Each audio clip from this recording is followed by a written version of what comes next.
Hello students, welcome back. I hope that you people are enjoying the videos and also you are learning something from the video, isn't it? Okay. Now we have to proceed for some numericals related to your optics portion. मतलब जो आपके light chapter है, light chapter से हम कुछ numericals करेंगे क्योंकि मेरे को ये फीडबैक मिला हुआ है कि आप लोगों ने बेसिक्स जो हैं काफ़ी बेसिक्स आप लोग पढ़ चुके हैं, है ना। तो शुरुआत में मैं सिर्फ आपसे कुछ ही पॉइंट्स जो बेसिक्स हैं वो डिस्कस करूँगा, उसके बाद ये न्यूमेरिकल्स हैं, इन न्यूमेरिकल्स को हम लोग सॉल्व करना शुरू करेंगे। ठीक है, चलो फिर बढ़ते हैं। पहली चीज़ ये कि हमको यहाँ पर जो ये इक्वेशंस हैं, ये जो हमारे जितने भी फॉर्मूले हैं, जितने भी इक्वेशंस हैं जो लाइट चैप्टर से हैं, उनके बारे में कुछ बारीकियाँ जो है वो आप लोगों को पता होना चाहिए। ठीक है, फॉर एग्ज़ाम्पल ये जो आपके 3 एग्ज़ाम्पल्स हैं ये आपकी बुक्स में से लिए हुए हैं और वहाँ पर एक उन्होंने छोटा सा मिस्टेक कर दिया है कि इन न्यूमेरिकल्स को सॉल्व करने के लिए उन्होंने एक सेंटेंस जो है वो गलत लिख दिया है कि यूजिंग द लेंस फार्मूला, जो कि गलत है। ठीक, क्योंकि हम लोग बात कर रहे हैं यहाँ मिरर्स की, तो मिरर फार्मूला अलग होता है और लेंस फार्मूला अलग होता है। ठीक है, तो हम लोग यहाँ पर बात कर रहे हैं कॉनकेव मिरर की। ठीक है, कॉनकेव मिरर में ये जो है आपका, ठीक, ये प्रिंसिपल एक्सिस है, ये आप लोग को पता होगा। फिर ये जो है ये पोल होता है, यहाँ कहीं आपका फोकस होता है और यहाँ कहीं आपका सेंटर ऑफ कर्वेचर होता है। ठीक है, और उसके बाद फिर हम लोग यहाँ पर इमेज फॉर्मेशन, रेज और बहुत सारी चीज़ें पढ़ते हैं। तो खैर हमको इतना नहीं पढ़ना है अभी, हमको सिर्फ यहाँ पर ये 3 न्यूमेरिकल्स देखने हैं। ठीक, तो यहाँ पर जो ध्यान देने वाली बातें हैं वो हैं ये कि जो कॉनकेव मिरर होता है, कॉनकेव मिरर, इस मिरर में हमेशा इसके टोटल 6 केसेस हैं और इन 6 केसेस में जो 5 केसेस हैं इनमें जो इमेज का फॉर्मेशन होता है वो हमेशा रियल और इन्वर्टेड बनता है। मतलब जो कंक्लूजन है, कंक्लूजन ऑफ रूल्स वो ये है कि 1 से लेकर 5 तक के जो रूल्स हैं या जो केसेस हैं इसमें जो इमेज का फॉर्मेशन होता है वो हमेशा बनता है रियल एंड इन्वर्टेड। ठीक है, रियल इमेज का मतलब क्या हुआ, जैसे फॉर एग्जांपल मैं अभी आपको कैमरे में दिखाई दे रहा हूँ। ठीक है, तो ये मेरा इमेज आपके पास पहुँच रहा है। ठीक, मूविंग इमेज है। अब इन्वर्टेड का मतलब क्या है, इन्वर्टेड का सिंपल मतलब ये है कि अगर हम यहाँ पर मिरर में, कॉनकेव मिरर में अगर हम यहाँ पर ऑब्जेक्ट प्लेस ऐसा करते हैं तो इसका जो इमेज बनेगा ना वो यहाँ कहीं बनेगा और वो इन्वर्टेड बनेगा। ठीक है, मतलब फिर से देखो, ये इमेज हमने ऑब्जेक्ट हमने यहाँ पर ऐसा रखा है, तो जो इसका इमेज बनेगा वो इसका जस्ट ऑपोजिट बनेगा। मतलब ये जो कैप ऊपर दिख रही थी वो कैप आपको इमेज में नीचे की तरफ दिखेगी। ठीक, सिर्फ इसका जो एक रूल है, सिक्स्थ वाला, सिक्स्थ रूल या सिक्स्थ वाला जो केस है, यहाँ पर वर्चुअल इमेज बनती है, वर्चुअल एंड इरेक्ट। ठीक है, अब वर्चुअल इमेज का मतलब तो आप लोगों ने पढ़ ही लिया होगा। फॉर एग्जांपल ये आपका कॉनकेव मिरर है और हमने यहाँ पर ऑब्जेक्ट को रखा है फोकस और पोल के बीच में। ठीक, तो इसका जो इमेज बनेगा ना वो इमेज मिरर के दूसरी तरफ बनेगा, जो कि हम देख नहीं पाते हैं। अब जो चीज़ को हम देख ही नहीं पाते हैं उसकी इमेज के हम दिमाग में इमेजिनेशन कैसे करेंगे, सिर्फ इमेजिनेशन कर सकते हैं, लेकिन क्या हमको वहाँ पर इमेज मिल रहा है, नहीं। तो इसी को बोलते हैं वर्चुअल इमेज या हिंदी में बोलते हैं काल्पनिक चित्र। ठीक है, तो ये कंक्लूजन ऑफ रूल्स हैं, ये कंक्लूजन ऑफ रूल्स आप लोग हमेशा याद रखना। कौन से केस में, कॉनकेव मिरर के केस में। और अगर हम लोग कॉन्वेक्स मिरर की बात करते हैं, कॉन्वेक्स मिरर की अगर हम लोग बात करते हैं तो भाई कॉन्वेक्स मिरर में आपके दो ही केसेस बनते हैं, और उन दोनों केसेस में जो इमेज बनती है, दो केस बनते हैं, और इन दोनों केसेस में जो इमेज बनती है वो हमेशा वर्चुअल बनती है। ठीक है, virtual image, virtual and erect. ठीक, अब यहाँ आपको रियल का मतलब पता चल गया, इन्वर्टेड का मतलब पता चल गया, है ना। अब वर्चुअल का मतलब भी पता चल गया, बचा है ये इरेक्ट। तो इरेक्ट का मतलब होता है कि कोई भी इमेज अगर जो बन रही है ना, वो यहाँ ना बन के यहीं बनती है अपसाइड। ठीक, तो इरेक्ट को हमेशा ये समझ लो कि इरेक्ट मतलब जो इमेज फॉर्मेशन है, जो इमेज फॉर्मेशन है वो अपसाइड बनेगी। ठीक है, तो ये कुछ आपके टर्म्स हैं, रियल, इन्वर्टेड, वर्चुअल, इरेक्ट। तो ये आपके मिरर्स में और लेंस में बहुत काम आते हैं। ठीक, कई बार स्टूडेंट्स कंफ्यूज हो जाते हैं कि सर रियल का मतलब तो समझ में आ गया, इन्वर्टेड का मतलब भी समझ में आ गया, वर्चुअल का मतलब क्या होता है, इरेक्ट का मतलब क्या होता है, और एक फाइनल टेबल आपकी बुक में दी हुई है।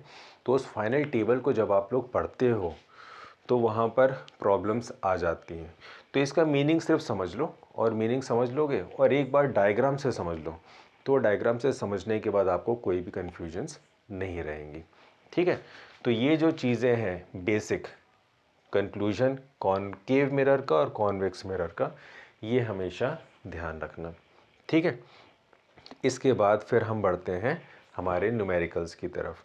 बाकी तो आप लोगों को पता ही होगा कि फोकल लेंथ क्या होता है। जैसे मान लो कि इमेज यहाँ पर है, तो यहाँ से लेकर यहाँ तक का जो डिस्टेंस है, अगर ये ऑब्जेक्ट है तो ये u कहलाता है।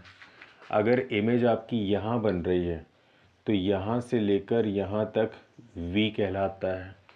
ठीक है, और फोकल लेंथ यहाँ से लेकर यहाँ तक ये आपका कहलाता है फोकल लेंथ। ठीक, ये सारी की सारी क्वांटिटीज़ जो है हम मिरर के लेफ़्ट हैंड साइड में ले रहे हैं, और कोई भी क्वांटिटी हम लेफ़्ट हैंड साइड में लेते हैं तो वो हमेशा नेगेटिव साइन के साथ लेते हैं। ठीक है, इस चीज़ का हमेशा ध्यान रखना, क्या कि all values taken on the left hand side of mirror are written with a negative sign। ठीक है, इस बात का ध्यान हमेशा रखना। ठीक, और अगर हम लोग मिरर के राइट हैंड साइड की तरफ पहुंच जाते हैं तो वहाँ पर जो वैल्यूज़ रहती है उसको हम लोग पॉजिटिव साइन के साथ लेते हैं। ठीक है, तो इस चीज़ को नोट कर लेना। ठीक, उसके बाद फिर हम बढ़ते हैं न्यूमेरिकल्स की तरफ। मेरे ख्याल से आप लोग काफ़ी फास्ट हैं, और मुझे कमेंट मिला है कि सर प्लीज़ वेट ना करें या हम लोग के लिए टाइम मत ना दिया करें। ठीक है, तो चलो बढ़ते हैं हमारे न्यूमेरिकल्स की तरफ। इसको मैं रब कर देता हूँ।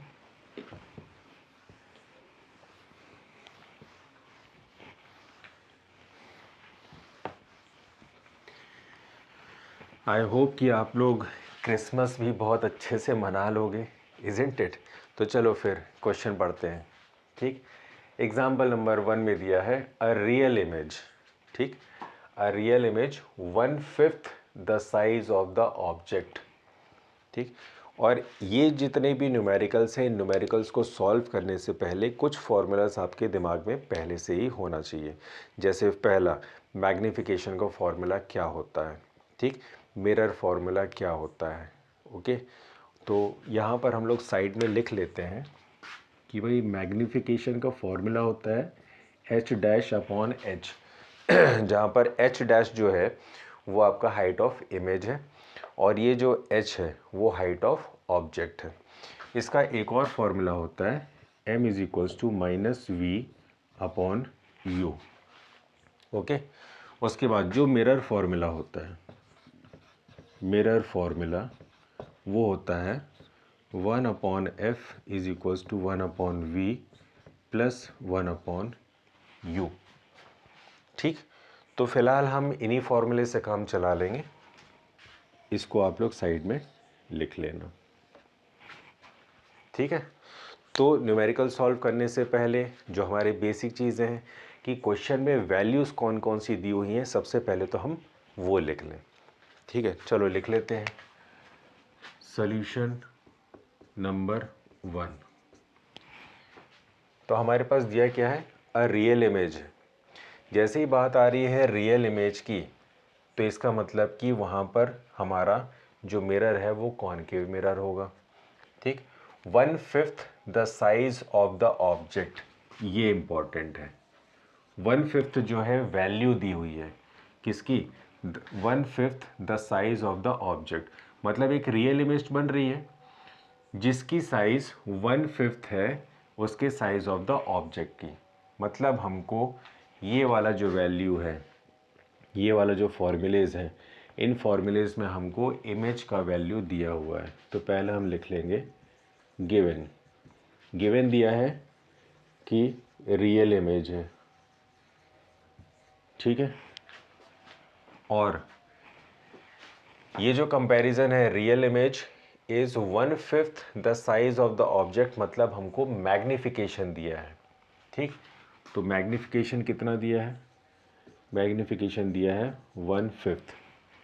ठीक, तो 1/5 लिखने का ये तरीका है।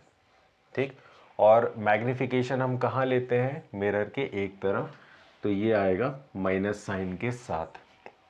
अब उन्होंने क्या बोला है, 1/5 the size of the object is formed at a distance of 18 centimetre.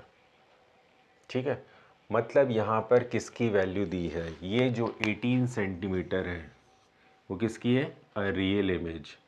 कितनी है, 1/5 of the size of the object is formed at a distance.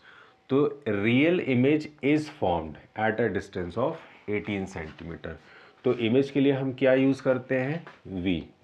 तो v की वैल्यू कितनी दी है, 18 सेंटीमीटर, 18 सेंटीमीटर दी है, और ये भी किसके साथ आएगा, माइनस साइन के साथ। ठीक है, अब क्या दिया है, from a mirror, what is the nature of mirror. ठीक है, तो मैंने आपको शुरू में ही बता दिया कि जितने भी कॉनकेव मिरर होते हैं उसमें जो इमेज बनती है वो रियल और इन्वर्टेड इमेज बनती है। तो यहाँ पर जो ये क्वेश्चन पूछ रहा है, what is the nature of mirror. ठीक, तो यहाँ पर लिख देंगे nature of mirror is concave type, concave type. ये आ गया आपका पहले क्वेश्चन का आंसर। अब उसके बाद क्या बोला है, कैलकुलेट इट्स फोकल लेंथ। हमको तो फोकल लेंथ निकालना है, तो फोकल लेंथ का फॉर्मूला है ये 1/f is equals to 1/v plus 1/u। अब हमारे पास है कौन कौन सी वैल्यू, हमारे पास m का वैल्यू है, v का वैल्यू है। तो हमारे पास यहाँ पर सिर्फ v का वैल्यू है और हमको तो निकालना है फोकल लेंथ। तो चलो आओ देखते हैं कैसे करते हैं। हम शुरुआत करेंगे मैग्निफिकेशन से ही। ठीक है, bye using formula of magnification. Magnification का फॉर्मूला है -v/u। ठीक, हम यहाँ पर वैल्यू पुटअप कर देंगे। तो m की वैल्यू है -1/5 इक्वल्स टू v का वैल्यू भी दिया है -18, और ये हो गया u। ठीक, अब यहाँ से u कैलकुलेट हो जाएगा। चलो कैलकुलेट करके देख लो। ये u जो है वो यहाँ आ जाएगा, और ये 5 जो है वो यहाँ आ जाएगा। सॉरी, ये 5 जो है कहाँ आ जाएगा, ये 5 आ जाएगा यहाँ। तो u is equals to -18 into -5। तो u की वैल्यू कितनी आ गई भाई, -18, माइनस और माइनस हो जाएगा प्लस। तो प्लस को हम जनरली लिखते भी नहीं हैं। 18 इंटू 5 कितना हुआ, 96। सेंटीमीटर। ठीक है, तो अभी हमारे पास u का वैल्यू आ गया है, m का वैल्यू था और v का वैल्यू भी था। तो जब v और u हमारे पास आ गया है तब हम आसानी से फोकल लेंथ मेजर कर सकते हैं, है ना। तो लिख देते हैं now 1/f is equals to 1/v plus 1/u। Value put up कर दो। 1/v मतलब 1 कितना है -18 प्लस 1/u, u की वैल्यू कितनी आ गई, कुछ गड़बड़ तो नहीं है ना, गड़बड़ तो है। गड़बड़ ये है कि यहाँ पर ये माइनस के साथ यहाँ भी माइनस आएगा, तो ये हो जाएगा माइनस माइनस कैंसिल और ये आ जाएगा -90। तो ये आ गया 1/-90। ठीक है, ये जो नेगेटिव साइंस होते हैं ना, जब हम वैल्यू पुटअप करते हैं तो ये नेगेटिव साइंस को लिखना बहुत ज़रूरी होता है, क्योंकि फॉर्मूले में हमारे पास पहले से ही माइनस था। ठीक, और v का वैल्यू है -18, तो यहाँ पर जब हम वैल्यू पुटअप करेंगे तो ये माइनस साइन तो पहले का ही था, v का वैल्यू है -18। ठीक, तो यहाँ ऐसी मिस्टेक्स होती हैं एग्जामिनेशंस में भी, इसी मिस्टेक्स को हमको ध्यान में रखना है। ठीक, तो ये हमारी वैल्यू हो गई पुटअप। अब यहाँ पर हम लोग लेंगे LCM, जो कि आप लोग बहुत अच्छे से ले लेते हो। तो ये हो गया 1/f इक्वल्स टू, अभी देखो LCM लेंगे कैसे। यहाँ पर 18 है, यहाँ पर 90 है। अगर यहाँ पर भी हमको 90 बनाना होगा तो हम कैसे करेंगे, यहाँ लिख देता हूँ। यहाँ 1/18 है प्लस 1/90 है, हमको यहाँ पर लाना है टोटल 90 नीचे। तो हम क्या करेंगे, यहाँ पर 5 का मल्टीप्लाई करेंगे और यहाँ भी 5 का मल्टीप्लाई कर देंगे। ठीक, तो यहाँ पर हो जाएगा 5 प्लस 1/90। ठीक है, तो ये हो गया 90 और ऊपर हो गया 6। लेकिन ये जो वैल्यू आ रही है, ये वैल्यू तो आ रही है 1/f की, तो f की वैल्यू कितनी आएगी भाई, f की वैल्यू आ जाएगी, इसको पलट देंगे तो ये 90 ऊपर चला जाएगा और 6 नीचे आ जाएगा माइनस साइन के साथ। डिवाइड कर दो, कितने से डिवाइड होगा, 6 1 जा 6 और 6 5 जा 30, करेक्ट है। तो भाई f की वैल्यू आ गई -15 सेंटीमीटर। ये हो गया आपका आंसर।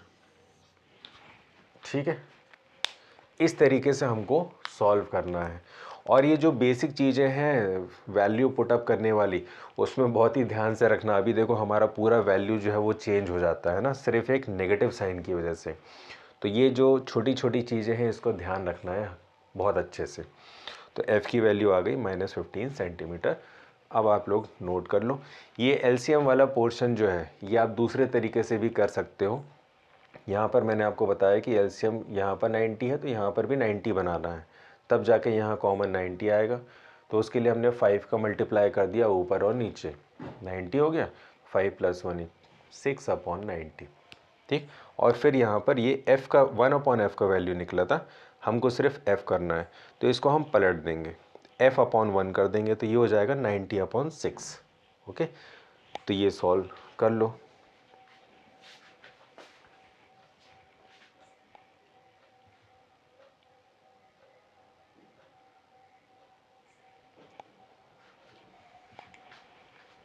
वैसे आप लोग बोल रहे थे कि सर प्लीज़ आप वेट टाइम मत दीजिए हम लोग को लिखने के लिए। ठीक है, मैं टाइम नहीं देता हूँ लिखने के लिए, तो थोड़ा सा फास्ट चल लेते हैं। ठीक, मेरे ख्याल से ये आपको समझ में आ गया होगा, तो बढ़ते हैं नेक्स्ट वाले की तरफ।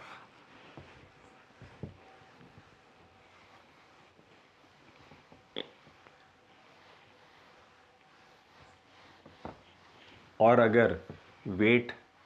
अगर टाइम देने वाली बात होगी तो मेरे को आप लोग बता देना कि सर थोड़ा सा टाइम चाहिए। ठीक, अब आते हैं हमारे सॉरी सॉल्यूशन नंबर 2 पर। फिर से हमारा वही बेसिक स्टेप, सबसे पहले हम तो ये देखेंगे कि दिया क्या क्या है। तो चलो देख लेते हैं क्या लिखा है। Where should an object be placed in front of a concave mirror. मतलब ये आपकी तरफ से मैं ये कॉनकेव मिरर बना रहा हूँ, तो ये कॉनकेव मिरर है, तो इसके सामने हमको ऑब्जेक्ट कहाँ पर रखना है, ठीक है, ये क्वेश्चन है। अब उसके बाद दिया क्या क्या है। ऑफ फोकल लेंथ 20 सेंटीमीटर, तो भाई पहला वैल्यू दिया है, कॉनकेव मिरर भी दिया है। जल्दी से हम लिख लेते हैं कि गिवन में क्या क्या दिया है। गिवन में फोकल लेंथ दिया हुआ है कितना, 20 सेंटीमीटर, और एफ़ का वैल्यू आपको मालूम है माइनस के साथ लिखना है। ठीक, ये चीज़ हमेशा ध्यान रखना। क्यों? क्योंकि बेसिक बताया था, मिरर के लेफ़्ट हैंड साइड में जितनी भी वैल्यूज़ रहेंगी उनको जब भी आप लिखोगे तो एक नेगेटिव साइन के साथ लिखना है। ठीक, ये रूल है। और अगर राइट हैंड साइड की तरफ जाओगे तो पॉजिटिव लिख सकते हैं। तो पहली वैल्यू तो हमने लिख ली। So as to obtain real image 2 times magnified. तो यहाँ देखो ये जो लिखा है 2 टाइम्स मैग्नीफाइड, ये हो जाएगी हमारी मैग्नीफिकेशन की वैल्यू। मतलब m की वैल्यू कितनी हो गई, 2 टाइम्स, और साथ में नेगेटिव साइन। ठीक, अब दोनों वैल्यूज़ रख दी ना। क्वेश्चन आपको समझ में आ गया क्या।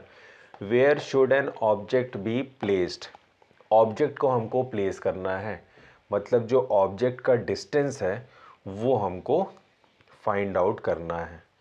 अब हमारे पास f का वैल्यू है, m का वैल्यू है, और हमको u का वैल्यू निकालना है। तो भाई कैसे निकाल लेंगे, चलो देखते हैं। टू फाइंड, ये भी लिखना ज़रूरी है क्या, टू फाइंड u, क्योंकि क्वेश्चन में क्या बोला है, where should an object be placed in front of concave mirror object. ठीक है, तो जब भी ऑब्जेक्ट के डिस्टेंस की बात कर रहे हैं मतलब हमको u फाइंड करना है, और अगर इमेज बोला होता तो v को फाइंड करना होता। ठीक है, तो हम शुरुआत करेंगे फिर से मैग्नीफिकेशन के फॉर्मूले से। तो भाई m इज इक्वल्स टू क्या है, माइनस वी अपॉन यू। अब यहाँ पर मैं यहाँ के स्टेप यहाँ लिख रहा हूँ। मैग्नीफिकेशन की वैल्यू है -2, हमको v का वैल्यू नहीं पता, और ये u। तो अब इस स्टेप से, इसी स्टेप से हमारे पास v का वैल्यू कितना आ गया, जल्दी बता दो। v का वैल्यू आ गया -2u, और साथ में माइनस। ठीक, यहाँ माइनस पहले से था, ये u इस 2 के साथ मल्टीप्लाई हो गया, तो इसका मतलब ये हुआ कि हमारे पास v का वैल्यू आया 2u। अभी इसी को साथ में लेकर चलेंगे। ठीक, अब हमारे पास, हमको तो u निकालना है, v हमने निकाला है, और f का वैल्यू दिया है। तो 3 टर्म्स दिए हैं, 3 टर्म्स में से हम ये मान रहे हैं कि हमारे पास 1 की वैल्यू और 2 की वैल्यू है, तीसरा निकालना है। चलो यूज़ करते हैं, बाय यूजिंग फॉर्मूला।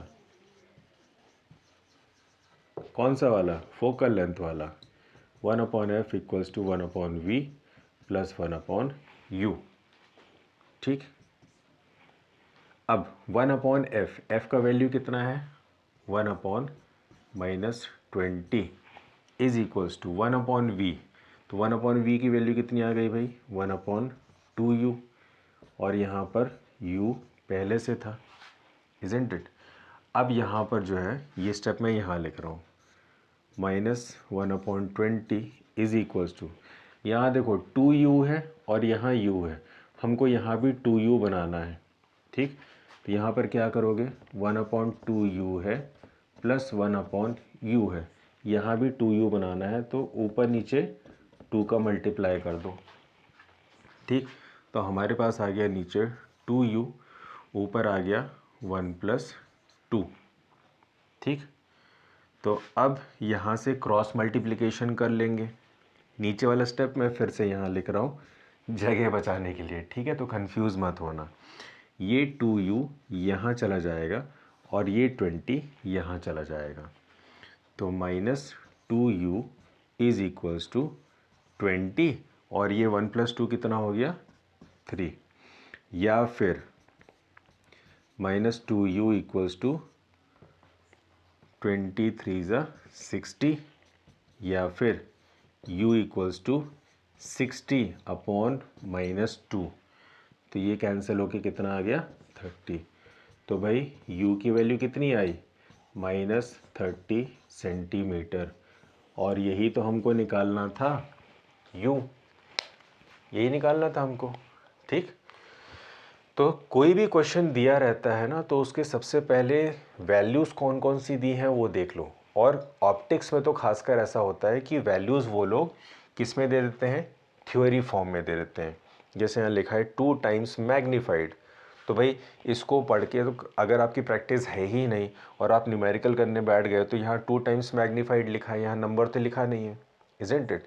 लेकिन जो प्रैक्टिस करते रहते हैं उनको पता है। तो 2 टाइम्स मैग्नीफाइड मतलब m का वैल्यू आ गया 2 विथ नेगेटिव साइन, क्योंकि मैग्नीफिकेशन भी हमको मिरर के लेफ्ट हैंड साइड में मिलता है। ठीक, तो इस तरीके से ये प्रोसीड करते जाओगे और ये लास्ट में आपको u का वैल्यू मिल जाएगा। ठीक है, तो नोट करना चाहो तो नोट कर लो, उसके बाद फिर हम बढ़ते हैं हमारे नेक्स्ट न्यूमेरिकल पर।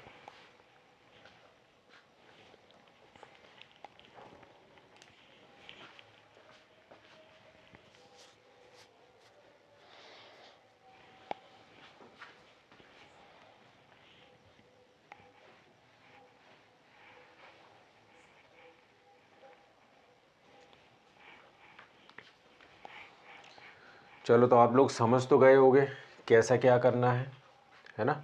बस यहाँ पर ये वाला जो स्टेप है ना, ये वाला स्टेप आप लोग ध्यान में रखना कि अगर आपको सिर्फ 2 ही वैल्यूज़ दी गई हैं, इसमें से एक फोकल लेंथ और मैग्नीफिकेशन है, यू निकालना है, तो हमको वी कैसे निकालना है। ठीक, तो चलो फिर बढ़ते हैं नेक्स्ट सॉल्यूशन की तरफ। नेक्स्ट सॉल्यूशन तो आप लोग भी कर लोगे, बड़ा आसान सा है। चलो देखते हैं कि सॉल्यूशन में बोला क्या है। An object 3 centimetre high, object है और उसके हाइट है 3 सेंटीमीटर। तो इसी मिरर वाले फॉर्मूले को देख लो, सॉरी डायग्राम को देख लो। ये आपका यहाँ है फोकस और यहाँ कहीं है सेंटर ऑफ कर्वेचर। ठीक, क्या बोला है, an object 3 centimetre high placed at a distance of 9 centimetre.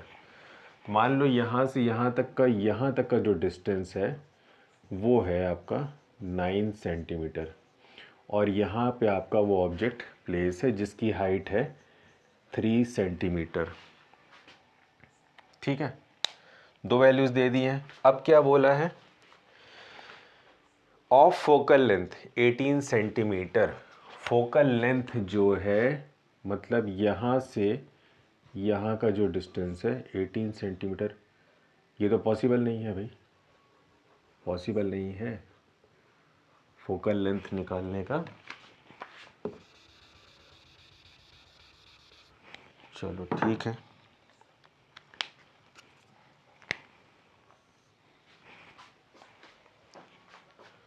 Focal length जो है वो है आपके इमेज और ऑब्जेक्ट दोनों के डिस्टेंस का सम। तो फोकल लेंथ है आपका 18 सेंटीमीटर। ठीक, तो हम फिर से वही अपना स्टेप्स करेंगे, जो वैल्यूज़ दी गई हैं उनको हम पहले से लिखना शुरू कर देंगे। ठीक, तो एन ऑब्जेक्ट 3 सेंटीमीटर हाई, किसकी वैल्यू दी गई है, ऑब्जेक्ट की वैल्यू दी गई है, तो यहाँ पर हम ये वाला फॉर्मूला यूज़ करेंगे। गिवन ऑब्जेक्ट मतलब h की वैल्यू दी गई है कितनी, 3 सेंटीमीटर हाई। तो ऑब्जेक्ट तो हमेशा ऊपर की तरफ रहता है ना, तो जो भी ऑब्जेक्ट जो ऊपर की तरफ लेते हैं उसकी वैल्यू पॉजिटिव लेते हैं, और जो नीचे की तरफ लेते हैं उसकी वैल्यू नेगेटिव लेते हैं। इसीलिए यहाँ पर हम h की वैल्यू की जो वैल्यू लिखी है 3 सेंटीमीटर, उसके साथ कोई भी नेगेटिव साइन नहीं लगाएंगे। ठीक, अब नेक्स्ट वैल्यू क्या दिया है, eight a distance of 9 centimetre from a concave mirror. तो इसी ऑब्जेक्ट का डिस्टेंस जो है कॉनकेव मिरर से वो 9 सेंटीमीटर है। तो ऑब्जेक्ट को हम किससे शो करते हैं भाई? यू से। कितना है? 9 सेंटीमीटर। अब यहाँ पर आपका नेगेटिव साइन आएगा क्योंकि हम लोग एक्सिस लेफ्ट हैंड साइड में ले रहे हैं। From a concave mirror of focal length 18 centimetre और f का वैल्यू है 18 सेंटीमीटर। यहाँ भी आएगा नेगेटिव साइन। ठीक, अब हमको क्या करना है? Calculate the position of the image formed. तो calculate the position of the image formed मतलब v का वैल्यू निकालना है। तो भाई एक चीज़ बताओ कि आपका u का वैल्यू दिया है, f का वैल्यू दिया है और v का वैल्यू दिया है। तो हम तो सीधा सीधा ये वाला फॉर्मूला लगा के v का वैल्यू निकाल सकते हैं, है ना। उस h का वैल्यू देने का क्या मतलब है? कोई मतलब है? चलो आओ देखते हैं, कोई अगर मतलब होता है तो निकालते हैं। क्या लिख देंगे? By using formula. कौन सा भाई? Famous mirror formula 1/f equals to 1/v plus 1/u।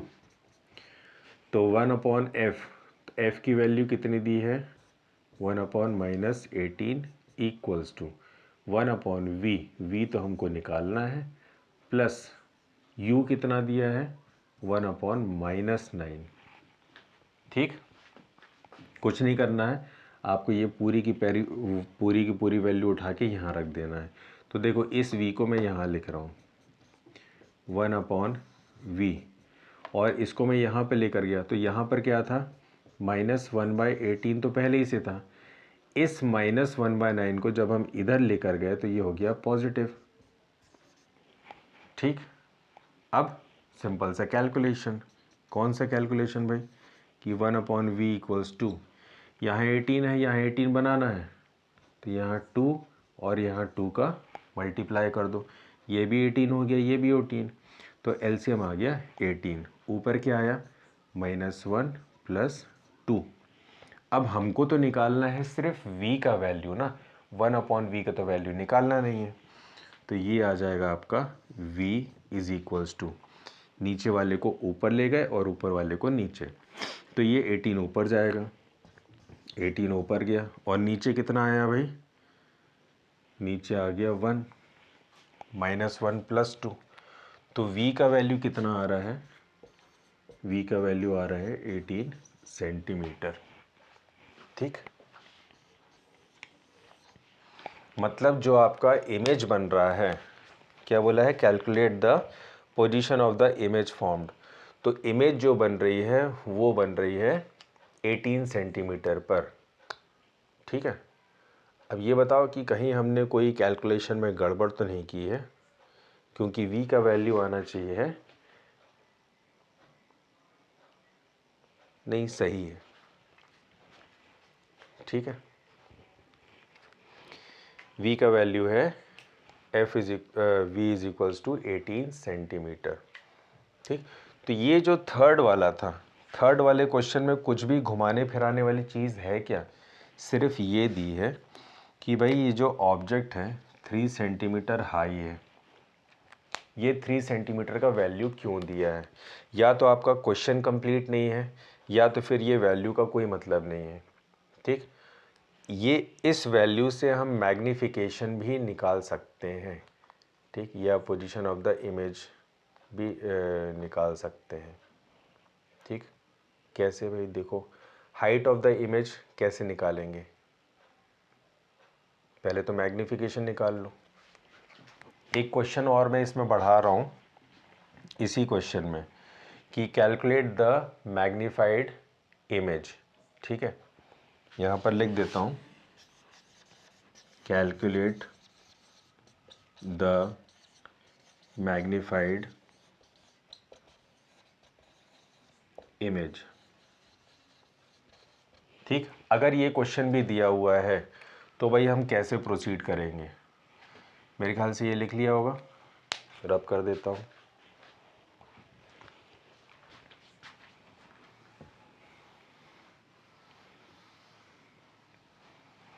v की वैल्यू आ गई भाई कितनी? v की वैल्यू आ गई 18 सेंटीमीटर। अब हमको निकालना क्या है, calculate the value of magnification.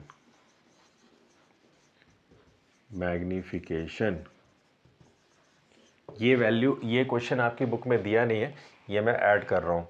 क्यों? क्योंकि हमारे पास यहाँ पर ऑब्जेक्ट की हाइट दी हुई है, ठीक है।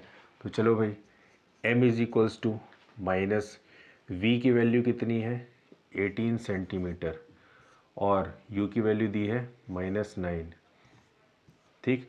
तो ये -9 और -9 क्या हो गया भाई, प्लस, तो ये हो गया 2।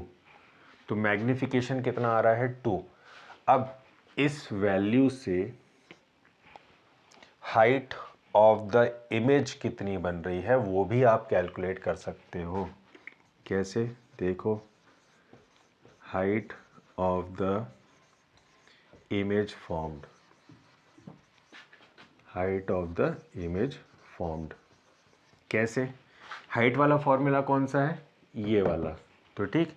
तो m is equals to H dash upon H है। m की वैल्यू आपको पता है, h की वैल्यू आपको पता है, h डैश आपको निकालना है, ठीक है। h की वैल्यू कितनी दी है 3 सेंटीमीटर और m की वैल्यू आई है 2, तो 2 equals to H dash upon 3। यहीं से h डैश कितना आ गया 6 सेंटीमीटर, ठीक। और क्योंकि हम कॉनकेव मिरर की बात कर रहे हैं, तो कॉनकेव मिरर में जो इमेज रहती है वो तो रियल भी बनती है और इन्वर्टेड बनती है। तो यहाँ पर हाइट ऑफ द इमेज जो है वो 6 सेंटीमीटर है, जबकि हाइट ऑफ द ऑब्जेक्ट कितना था 3, ठीक है। तो अब आप लोग का ये क्वेश्चन है कि भाई अगर हमको मैग्नीफाइड इमेज मिल रहा है तो वो यहाँ पर कौन सी पोजीशन पे रहेगा। उसका एक छोटा सा डायग्राम आपकी बुक में दिया हुआ है कि कौन कौन सी जगह रहती हैं जहाँ पर हमको इमेज या तो मैग्नीफाइड मिलता है, या तो छोटा मिलता है, या डिमिनिश्ड मिलता है। डिमिनिश्ड का मतलब होता है कि जिस इमेज को हम देख नहीं पाते हैं, थोड़ा सा धुंधला सा रहता है या कुछ भी, ठीक है। तो I hope that all these calculations will be understood by you very clearly. तो यहाँ पर एक्चुअली 3 क्वेश्चंस ही आ पाते हैं, इसलिए हम 3 क्वेश्चंस कर पाते हैं। लेकिन मेरा मोटो ये रहता है कि भले ही हम कम सॉल्यूशंस करें या कम न्यूमेरिकल सॉल्व करें, लेकिन अच्छे से करें, ठीक। और इन कैलकुलेशंस में अगर आपको कुछ समझ में नहीं आता है तो आप मेरे को व्हाट्सएप मैसेज कर सकते हो या फिर मेरे चैनल पे कमेंट भी कर सकते हो, ठीक है। तो इस सॉल्यूशन के बाद यहाँ पर थोड़ा सा मैंने ऐड कर दिया था, चाहो तो आप क्वेश्चन नोट कर लेना, ठीक है। तो इन्हीं सॉल्यूशंस के साथ साथ इस वीडियो से आप करते हैं टाटा बाय बाय, ठीक है। Hope that you will be enjoying the video, ठीक, एंड ऑल्सो लर्निंग। सिर्फ एंजॉय करने से नहीं, लर्न करने से भी बात बनेगी, ठीक है। तो मैं यही आप लोगों से ये आशा करता हूँ कि भाई आप लोग वीडियोस बहुत अच्छे से देख रहे होगे, देखने के साथ साथ सीख भी रहे होगे। और आगे इसी तरीके से अगर आपको कुछ टॉपिक्स में प्रॉब्लम होती है या न्यूमेरिकल्स में प्रॉब्लम होती है तो आप मेरे को व्हाट्सएप भी कर सकते हैं। व्हाट्सएप नंबर आप लोगों को पता है, ठीक।